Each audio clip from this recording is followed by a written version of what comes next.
The premise of this video is simple. I wanted to see how Sonic Adventure holds up in the year of our Lord 2024. Sonic Adventure is a game that I've played a ton of times, even on this channel, but I wanted to look at Sonic Adventure through the lens of someone playing games in 2024. Games like Sonic Frontiers have changed my perspective on 3D Sonic, and with a myriad of indie titles that take obvious cues from 3D Sonic games having released in the past few years, it's very obvious that Sonic Adventure was the basis for a lot of these games. Releasing in 1998, there still has yet to be any other game truly like it outside of the Sonic franchise. Much of the best and worst of the franchise started with this game, the stronger focus on speed, the more cinematic and more over-the-top stories, the cheesy one-liners, and the abundance of a ton of different characters with some awesome music and themes. Regardless of how you feel about Sonic Adventure, you have to admit it. Even outside of the vacuum of time this game released in, there's just nothing quite like it. The influence this game had on many, including myself, is profound. But does it hold up now? I attempted to make this video a few years back, but due to some technical complications and just feeling like the video couldn't have been made in good faith at the time, it was at the height of the momentum debate within the Sonic community, and on top of that, I was extremely stressed out with everything I was doing in life. I decided to hold on until I felt like it was appropriate for me to cover this topic. Additionally, I have opted for a very specific way to play this game due to time, convenience, and just preference. Firstly, I will be playing the Steam version of the game with better SADX and some of the fixes and mods that come with it. The Steam version of this game has a myriad of issues, and better SADX seeks to fix a few of them with some built-in mods, cheats, and some other stuff on top of it. I have the GameCube version of this game and was originally going to use that, but I don't have the space to set that all up, nor do I have the time. I also don't have a Dreamcast, so I didn't opt for that version either as far as natively playing it goes. Secondly, I will not be using the Dreamcast conversion for this either. I simply don't like most of the textures and character models of that version. I know I'm in the minority for that, but I grew up with Sonic Adventure on the GameCube and just really wanted to play an HD version of that without dealing with emulation. I know the PC versions alongside the HD ports have quite a few downgrades from even the GameCube version. I just don't want to deal with emulation. And when I already had the Steam version at hand, I chose that. I'm sorry, I'm a grown man with a job and a busy schedule. While I will talk about the graphics a little bit, they won't be a major focus and are a part of a much larger section. Finally, I will not be tackling this in a traditional review format. I feel like some slightly grander questions should be asked when tackling this game. Everyone and their mother has reviewed this game for better or for worse, and I wanted to have a grander discussion around it. With that all out of the way, don't forget to comment, like, and subscribe. Let's try to get to like 25 likes on this video. Let me know who your favorite character is in that comment section down below. But this is your man Shadicstick dropping some hot frog on this mic, and let's begin. Open your heart, it's gonna be alright. So, how does Sonic Adventure feel? One of the topics that I think is pertinent to any Sonic game discussion is game feel. How does each individual character feel? Not only how do they feel, but how unique are they, and does their moveset complement their movement? One thing I want to go over before discussing how each individual character feels, and how their moveset complements their gameplay style is the momentum versus speed debate. I want to make a video on this in the future, but for sure, I'm a staunch believer in the philosophy that speed matters the most in a Sonic game, and the way momentum is implemented is based on how the speed is gained and maintained. Let me explain. I'm not saying that momentum doesn't matter at all, and in fact, I'm saying the opposite. But what I'm saying is that it really is just a function or a byproduct of how floaty or heavy Sonic is and the game's top speed. One thing you notice in a Sonic game is if Sonic or the character that you're controlling is slow. That's why I personally don't find stages like Ice Cap and Lost World enjoyable, among a multitude of other reasons. I just feel like maintaining speed in a Sonic game is paramount to how satisfying it is to play, whether it be via game physics or by boost. I just feel like focusing exclusively on momentum isn't paramount to enjoying the game, especially since in the first Sonic Adventure title, momentum is used mainly as a tool to skip level sections rather than a tool to maintain speed. Outside of slopes that tend to not have many hazards, or many at all for that matter, momentum typically isn't the biggest determining factor of speed in a 3D Sonic game, at least. I've always felt like people also misuse the term momentum. It seems what people really want is physics-based movement versus moveset-based movement. I think in the long term, basing how Sonic gains speed off of a set of skills he has to gain speed or maintain it is better than purely designing levels around him rolling down slopes and flinging himself forward. A combination of the two is ideal, don't get me wrong, but I feel like that skill set is more important. Moving on now. Another thing in this game that gets in the way a lot of the time is the camera. It's just not good. I know the Dreamcast only had one analog stick, but if that's the case, at least make sure the camera works inside of this limitation. I just find it comical that a game like Mario 64, which also had some camera control problems, mostly due to the N64's controller, understands character visibility more than one of the first 6th generation games over 2 years and 1 generation prior. This is more evident in the faster, narrower sections of the game. I think in order to really understand game feel, I'll have to break down all of this character by character. Most, if not all, of Sonic Adventure's character selection has varied gameplay. Because of this, it is imperative that you understand the differences, but most importantly, the similarities to understand my point. I'll start with the titular character, Sonic the Hedgehog. Sonic is, unsurprisingly, the most fun character to play, or at least in general. I'll discuss this a little bit later. Sonic is really focused on fast action platforming. This is reinforced by how the levels are designed around Sonic's ability to slingshot himself across large sections of the stage and functionally skip them. Despite the addition of momentum, what ultimately makes Sonic gameplay so compelling is how fast you get.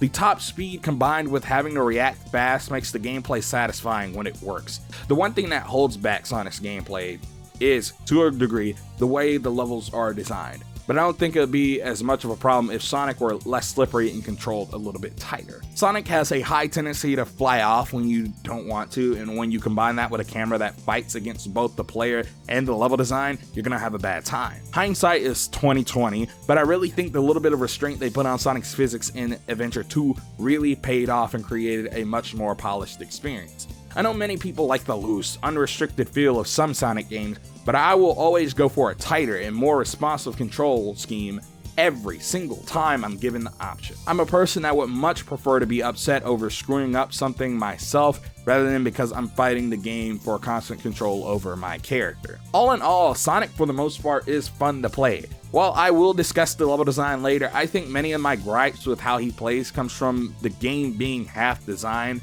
for how loose he plays and the other half for precision platforming.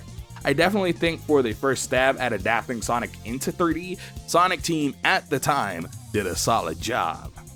The next character I need to talk about is Tails. In all honesty, I believe this is the most underrated playstyle in the game. The reason I say this is because Tails basically doesn't have to deal with the issues of bad collision and slippery controls that the other characters do, or nearly as often as them. On top of that, you don't really have to deal with enemies or obstacles that a character like Sonic would. This is mostly because of its toolkit. Tails has the ability to fly for short periods of time and still has a basic roll on top of a spin attack. This makes for a surprisingly intuitive gameplay style. The only thing that really holds Tails' gameplay back is that he's plopped into stages built for Sonic, and all they do to them is either cut them in half, add air dash pads, or some combination of the two. Some of the other issues with the game also persist with Tails, such as bad camera control and angles, but overall he's a pretty balanced gameplay style that I wish they did more with. Our Rough Rider Knuckles is probably the second best gameplay style in the game. He probably feels the best move out of all the characters, and on top of that, his kit is pretty simple. He has a glide that gets him pretty far pretty fast, a spin roll like Sonic and Tails, and a basic 3-punch combo. Later on, he receives the ability to dig and also the maximum heat attack, but it's used sparingly once you get it. His stages have the perfect combination of speed and platforming. To be honest, the only thing I wish is that the radar only worked for 1 emerald at a time. I know I'm in the minority on this, but I never found the treasure hunting stages in SA1 or 2 super hard. The only real difference in difficulty outside of SA2's expanded moveset and possibilities for emerald locations is the radar. The only stage in the latest playthrough I did of SADX that took longer than 3 minutes was Skydeck. I just prefer finding the emeralds in order, and if I get them earlier without the radar, that's a bonus to me. The 1 emerald radar also encourages exploration, especially when you design your game around that. I don't really go out of my way to explore almost any game unless there's a valid reason to. To be quite frank, if Sonic's good stages weren't so good, this would be my favorite gameplay style in the whole game. Outside of the emerald radar, my other gripes with the game affect every single other character. Now on to Amy. To be honest, I both hate and love Amy's gameplay. Amy's gameplay essentially consists of outrunning E100 Zero in order to keep Birdie, a flicky with a Chaos Emerald strapped to his neck, from getting captured. Outside of Zero popping up at random points of the stage, her level structure is basically a watered down version of Sonic. I think this was for the best though. Amy is the second slowest character in the game, and because of that, she isn't always the most fun to play, specifically in areas with slopes, as it's harder for her to reach max speed. Her kit includes a hammer jump, which also does help with speed and is super satisfying, a general hammer attack, and an air hammer spin, which also helps with speed, and eventually a spinning hammer attack that's really completely useless if I'm being honest with you. To be honest, the only issue with Amy is her top speed. When you actually know how to utilize the hammer to gain speed, it really feels good, but when you have to just use the regular runs as is, it's just so much less satisfying. Her lack of speed is really exacerbated by the fact that you can only hit top speed and maintain it while you're holding directly forward on the control stick. If you even deviate slightly, it kills your speed. This isn't inherent to Amy, it's something all of the other characters experience, but you feel it really badly with characters like Amy and Big more than any other characters. Speaking of Big, he's notorious for being the worst character to play in the game. In all honesty, I get the want for having a joke character in a game, and to be honest, his story is pretty funny, but again, that gameplay is atrocious.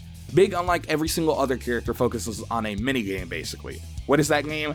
Fishing. To be honest, it's a novel concept, but the execution is just downright atrocious. Basically, you scour the level in search of Big's best friend, Froggy. Along the way, you can catch other fish and sea creatures, but the primary goal is to catch Froggy. Sounds fun, right?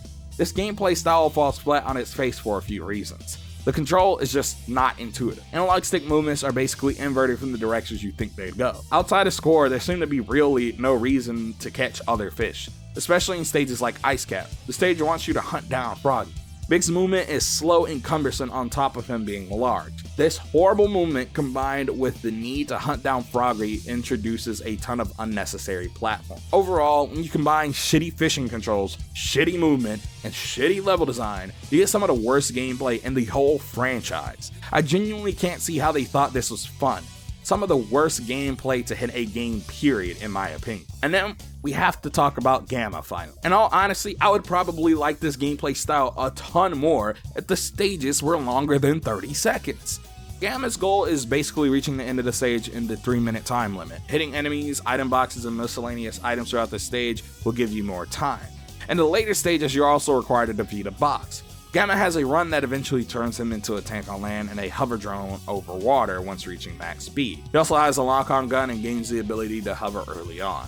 To be quite honest, the only problem I have with Gamma outside of boss fights sucking is that the stages are too short, and have the same issue everyone else has in that the stage being a cut down version of Sonic's stage.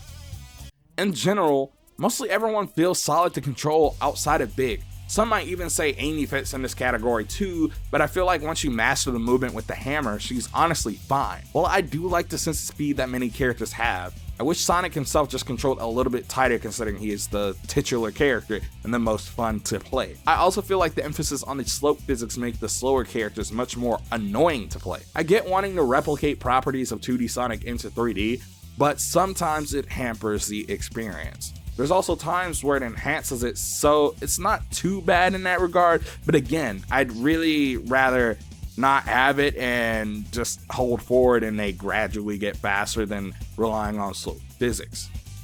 In addition to character control, I need to talk about the level design. This is very much the first Sonic game in 3D for better or for worse. I think the thing that makes Sonic Adventure's level design good is chaining actions together, and I think this applies to damn near every 3D Sonic game. For the most part, this trend would continue going forward, and it's the reason why I believe speed is more important than physics-based platform. When enemies are set up for back-to-back homing attacks and then the dash pad launches you into the next section of the map, you feel some level of bliss. Using enemies as a part of the platforming just makes for true unadulterated fun. And while it doesn't reach its true potential until SA2, the Lightspeed Dash allows skips in super convenient segments if you're paying attention. They've truly created a cool toolkit here to use. And then when you add slopes that actually work in this game, they really do work and make the game a lot more fun. There's just a sense of speed and enjoyment you can't find outside of the series that this game established. I think what Sonic Adventure really did perfectly was establish that 3D Sonic games live and die by their set pieces and how the player interacts with said set pieces. That's not to say that all of the ones in this game that are introduced are good, but it formed a solid basis of what was to come with each subsequent entry. But on the other hand, this only really works when the set piece is designed for the gameplay. I think this is truly the issue with Sonic Adventure level design. It's one size fits all. Remember what I said about character stages being cut down versions of Sonic stages? Well, every single stage is basically made for every single character to be able to run through it. Because of this level variety or lack thereof, it's just not where it should be. I stated this when I was talking about the different gameplay styles, but I really hate how Sonic basically gets the whole level to himself, but every other character is basically just playing a slice of that level. This is the most egregious with E102 Gamma. It's really disappointing because I actually like his playstyle, but you only get to play him for a whole of about 20 to 30 minutes, and most of that's running around the hub worlds. Because of this, some of the level design feels half-baked, and like the goal is to make sure all the characters can move through a portion of the level while still having the player interact with the game. This isn't to say that the level shouldn't be designed to accommodate for all characters, but that the amount of set pieces were limited by this accommodation. Overall, I just feel like Sonic Adventure had the right ideas, and in many cases, delivers. I just feel like Sonic Team left a lot to be desired when playing characters outside of Sonic in terms of level design and variety. And when it comes to Sonic himself, I just wish he controlled a bit tighter. It would make the game feel that much better and that much more varied.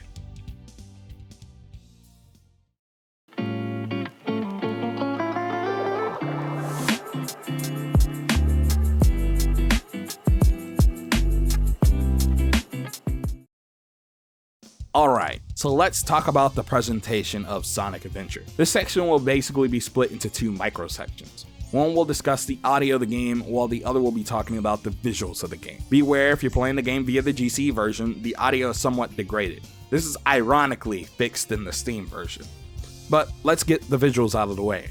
Both versions of the game have not held up super well, but I do believe for their time, they're mostly competent. The PS2, Xbox, and GameCube hadn't come out yet, but to be honest, this game isn't that impressive when looking at what the Dreamcast could do. Admittedly, the Lantern engine stuff in the Dreamcast version is pretty advanced for the time, but everything around it is just not all that great looking. You have some relatively high resolution textures in the DC version, but they're crunchy looking if that's the way to say it, and model quality is very inconsistent and just not all that great if we're talking about DX. All of the playable characters look great in DX, but everyone else looks like garbage. Better than the N64?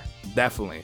But if this is what was ushering in the 6th gen of gaming and I bought this game at the time, I would have been disappointed. I believe games like Jet Set Radio, Shenmue, and Skies of Arcadia show off the prowess of the Dreamcast a lot more. But for a launch title, I think Sonic Adventure does suffice. I know many have a soft spot for the graphics of Sonic Adventure, especially the Dreamcast version, but it's never been something I've been super fond of, I guess. Even as a kid that grew up with this game, I thought it looked okay. I will say that if you really want to delve into the graphics and differences between the different versions, you should read this blog. It's called The Ultimate Guide to SATX Sense. It goes in depth about the changes and downgrades between various versions of the game on a technical level. If you want it in a more digestible format, you can watch Cybershell's video talking about why Sonic Adventure DX is a bad port. It's a great video that, documents a lot of the changes on the site. The thing that I remember visually from this game that I liked the most though was Yuji Uekawa's great 2D art. He really did great work on this game. As a Mega Collection kid, I would literally stare for hours at the artwork and CG movies for the game because they were just that awesome. All of the visual flair from this game really comes from the 2D artwork and CG movies on top of promotional work. I'm way more nostalgic for that than the actual graphics themselves. Again, definitely serviceable graphics for the time, but in the grand scheme of things, not super great, nor do they hold up well for their age, and that goes for all versions of the game. Now, what really carries the presentation in Sonic Adventure is the audio. We have the voice acting side of it and the soundtrack side of it. To get it out of the way, the sound effects are definitely fine, but this is definitely not one of the games that solidifies sound design for Sonic. Though I do get nostalgic hearing some of the voice clips and sound effects. I grew up with this game after all, and it was my first 3D Sonic game. The voice acting in this game is definitely not good, but I do have a lot of attachment to these voices because it's what I grew up with. I think Deem was really the only one that kind of nailed it the first go around with these characters. Otherwise, it's just all really hard to listen to on subsequent replays. I will say the silver lining to the audio design in this game is the soundtrack. What makes the soundtrack so great is not only how well composed it is, but how varied it is. Up until this point, the Sonic franchise was known pretty much for having a more poppy sound, and I think that was fine. This is especially true once Sonic 3&K released, which notably had the King of Pop, Michael Jackson, working on the soundtrack. The classics all had great and memorable soundtracks, but Sonic Adventure shifted that sound to something a lot more rebellious and edgy. Jun Sonoe, the composer for Sonic Adventure, really went above and beyond to make one of the most iconic video game soundtracks ever made. He wasn't the only one to work on the soundtrack, so don't get me wrong. People like Fumie Kumatani, Kenichi Takoi, and Johnny Gioeli also worked on the soundtrack as composers, in the case of Johnny being the vocalist for Crush 40. The soundtrack featured everything from rock, hip-hop, jazz, and pop. It was all there to create a soundtrack that oozed style but also had something for everyone. Despite the varied genres strewn throughout, everything feels so iconically Sonic. Maybe it's all of the guitar riffs done by Sonoe. Maybe it's the ability of the composers to mix all of the different instrumentations across the soundtrack in a way that isn't jarring. Honestly, this game is a masterclass in dividing a sound for your game franchise. So what does this all mean for the presentation of Sonic Adventure? In all honesty, a lot of this is expected. I know many hardcore fans of the series and the game won't like that I have to say about the visuals and voice acting, but I think despite those shortcomings, Sonic Adventure's presentation is uniquely late 90s, early 2000s. And I don't think that's necessarily a bad thing. One thing I've realized about games from this period is that they usually hold up in weird ways while also aging extremely poorly in others. There's nothing wrong with that, and as someone who grew up in this period, that's one of my favorite parts about it. It's a unique aesthetic seen in no other era of gaming. I don't know if it's because games were a lot more sincere than they are now, but despite the issues, it feels like there was a ton of genuine love and effort poured into the game. I will say this though. I don't really care for the look of the game, period. I didn't care for it when I was younger, and I don't really care for it now. But again, there's the art of the game that really emphasizes what they were going for. The opening of the game is easily one of the most iconic in gaming, and again, shows off what they were going for. Obviously, the game doesn't get anywhere near the heights of those CG openings or any of the CG cutscenes, but I think this unified vision really carries it for a lot of people. Altogether, I think Sonic Adventure's graphics/visuals were competent for the time, but haven't necessarily aged well, though you can see the style Sonic Team was going for via promotional material and cutscenes. I don't believe they achieved that though till Sonic Adventure 2. Maybe it's the mismatching across all of the releases, maybe it's something else. I do believe the audio, specifically the music, adds to the semi-realistic, gritty flair, and pushing Sonic more into the counterculture, I believe really benefited the identity of the franchise, and it's easily the most memorable things from this game's presentation. Was the story of Sonic Adventure even good? I'm writing this portion of the video kind of as I re-experience all the portions of the story in character order. I won't be retreading over every plot point of the story, but I will be discussing what it gets wrong and right. So for a small plot summary, if you haven't played the game, Dr. Eggman awakens the ancient god Chaos, so that he may be able to utilize his strength to take over the world. Sonic and friends have to stop Eggman and subsequently Chaos if they want to save the world. The one thing I believe that Sonic Adventure gets completely wrong in retrospect is the way it generally approaches delivering the story to the player. The game opts to tell a story via separate character story. There's nothing wrong with this in the slightest, but because there are 6 characters and the story is much more grand than the entries before it, in both scope and length, it makes it feel like you're both retreading old ground a lot while also missing out on information here and there. Someone is going to misconstrue this as me not understanding the plot, which is not what I mean, or that I don't like the character stories being separate, which is also not true. I just think when you have this many characters, especially when their stories overlap like this with stages as short as some of them have, that you should cut down the amount of bouncing around and amount of time filling in the blanks. The story isn't especially complicated, so what hurts it the most is actually the issues with pacing. I know the characters are split for a gameplay reason more so than a story reason, but still, it's annoying. I didn't want to bring up any other Sonic games in this video in all honesty, despite already doing it, but when you look at the sequel to this game, it becomes very apparent that the 2-story system in Sonic Adventure 2 still reigns supreme. It allows for 6 characters to be playable, it still allows for 2 perspectives of the same story to be told, And instead of having to see the same cutscenes over and over again, you get to actually enjoy the story without all of the retelling. When experiencing the game in 2024, you also realize how truly atrocious and unacceptable a lot of the voice acting is. It's not only destroys some of the pacing, but also character intent. I don't believe that this was an issue with the actors themselves, it's just a result of what was probably a rushed job with lackluster directing. Some people may excuse that it came out in 1998, but then I remember that games like Metal Gear Solid released months prior on inferior hardware, and that really just goes out of the window. Well, if there's so much wrong with the story, what does it get right? I think the biggest redeeming factor of Sonic Adventure's story is the character writing. Every character has a motive, and outside of Sonic, every character sees growth. In this sense, Sonic functions as a flat character, one that doesn't see major growth. He functionally holds steadfast in his beliefs and his mission. It's not a bad thing, especially in the case of the game's plot, but it is something to remember because the way Sonic carries himself in Sonic Adventure, it inspires, changes, and affects everyone around him. A good example of this is how Tails goes from relying on Sonic and calling out to him every time a problem arises. Over the course of the game, he is separated from the Blue Blur a multitude of times. In these situations, he has to ultimately solve the problem himself, without the aid of the person he looks up to. This ultimately leads Tails to defeating Eggman in Station Square all by himself. Amy winds up finding an injured Flicky in Station Square whilst reminiscing on her time with Sonic. She especially gushes over him and reminisces on the times he saved her in the past. She misses all of the exciting times of when he was around. When Sonic ultimately can't be the caretaker of the bird that she finds, Amy winds up stepping up to do the job. In the end, she winds up shielding the bird and keeping it safe just like Sonic did for her in the past. But I believe the most notable character development in the game is easily Gamma. Gamma is set up as needing to be this truly cold-hearted being at the beginning of the game, but as the story progresses, we see him get humanized as he begins to discern what is right and what is wrong. In the beginning of the game, he merely exists as a tool for his master. But by the end of it, he rejects his master and seeks to do what is right, by not only saving Amy and Birdie, but also by freeing the Flickies within his brothers and saving them from the discarded fate Eggman laid out for them. Also, despite my issues with the pacing and the cutscenes, I do believe the general plot and its themes are pretty good. It has a pretty interesting premise in that the main threat is some ancient god that is upset with the treatment of those it's trying to protect. Because of the past transgressions of the Echidna clan, Chaos is basically perceiving everyone as a threat after his reawakening by Eggman. Because Chaos has been reawakened, Tikal also has been reawakened. He basically acts as a way to reinforce the themes of positivity and peace in a world where everyone wants to use brute force and violence. She explains how it will just continue a cycle of negativity.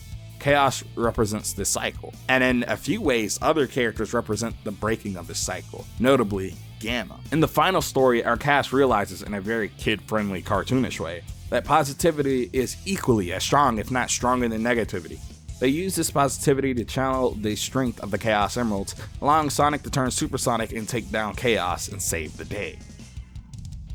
In conjunction with that, I think the last thing that Sonic Adventure does pretty well is expanding on the lore of the series. We get to see a lot of the Chaos Emerald's origins, and on top of that, it helps to establish why Knuckles, who is the sole survivor of his clan, is the protector of the Master Emerald. Even if I didn't enjoy the story for some reason, I enjoy the lore dumping, or if I hadn't enjoyed the story. Overall, Sonic's Adventure themes aren't super complex or anything, but I do believe that they're delivered in a good way. Despite my issue with some of the pacing and presentation issues, I think they got it right on the first go-around when it came to writing a solid story that keeps the player invested in the world, story, and characters.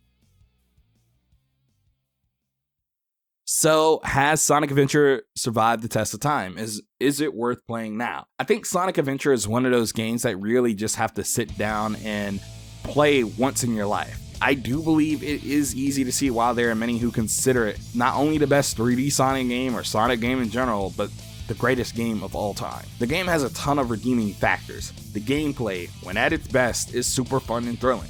The story is pretty novel, and despite some of the issues with its delivery, gives the player a good experience.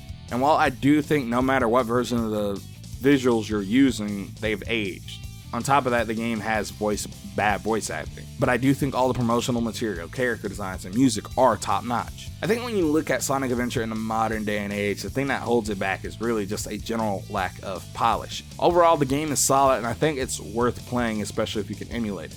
I'll stray away from the Steam version of the game if possible, unless you feel like modding it, which is admittedly easy. Sonic Adventure is one of those games that influenced my taste in gaming. Whenever I play a 3D platformer, I really love games that are heavy on having top-notch set pieces and fast action platforming. That floats your boat. I do think Sonic Adventure is worth the try. It hasn't lasted the test of time as well as most games, but I do think it is good for what it is. If you like videos like this, you should check out my previous video on Jet Set Radio. It's a certified bank. And if you'd like to see a sequel of this video about Sonic Adventure 2, make sure you comment, like, and subscribe. Ding that notification bell. And remember, Hot Faraga turns to Cold Bazaga.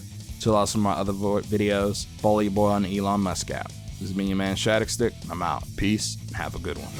Now I see what